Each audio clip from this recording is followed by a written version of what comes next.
কক্সবাজারের চকরিয়ায় একটি বাড়িতে ডাকাতির খবর পেয়ে যৌথ বাহিনীর সদস্যরা অভিযানে যায়। অভিযান চলাকালে সশস্ত্র ডাকাতদের গুলি এবং ছুরিকাঘাতে এক সেনা কর্মকর্তা নিহত হয়েছেন।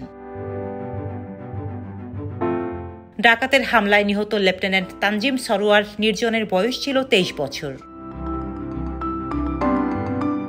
আন্তঃবাহিনী জনসংযোগ পরিদপ্তর থেকে পাঠানো এক সংবাদ বিজ্ঞপ্তি থেকে জানা যায়, সোমবার রাত আনুমানিক ৩টার দিকে চকরিয়া উপজেলার পূর্ব মাইজপাড়া গ্রামে ডাকাতির খবর পেয়ে চকরিয়া আর্মি ক্যাম্প থেকে সেনাবাহিনীর একটি দল ঘটনাস্থলে যায়।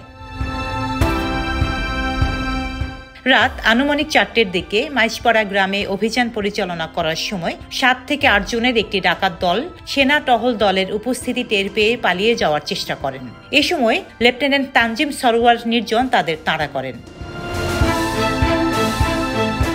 এ সময় ডাকাত দলের সদস্যরা লেফটেন্যান্ট তানজিম সরোয়ার নির্জনের ঘাড়ে ছুরিকাঘাতের পাশাপাশি তাকে গুলি করে।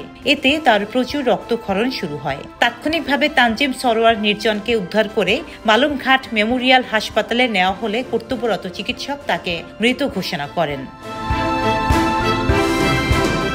নিহত তানজিম সরোয়ার নির্জনের বাড়ি টাঙ্গাইল সদর উপজেলার খারের বেতকা গ্রামে। তানজিম সরোয়ার নির্জন পাবনা ক্যাডেট কলেজ থেকে উচ্চ মাধ্যমিক শেষ করে সেনাবাহিনীতে যোগ দেন। তিনি ৮২তম দীর্ঘমেয়াদী কোর্সের সঙ্গে বাংলাদেশ মিলিটারি একাডেমি থেকে ২০২২ সালের ৮ জুন আর্মি সার্ভিস করে কমিশন লাভ করেন। ঘটনাস্থল থেকে ৩ জন ডাকাতকে আটক করা হয়। এ সময় একটি দেশীয় তৈরি বন্দুক, ৬ রাউন্ড গোলা বারুদ জব্দ করা হয়। এছাড়া ডাকাত সন্দেহে আরও ৩ জনকে আটক করা হয়েছে। ডেস্ক রিপোর্ট, সাম্প্রতিক দেশকাল।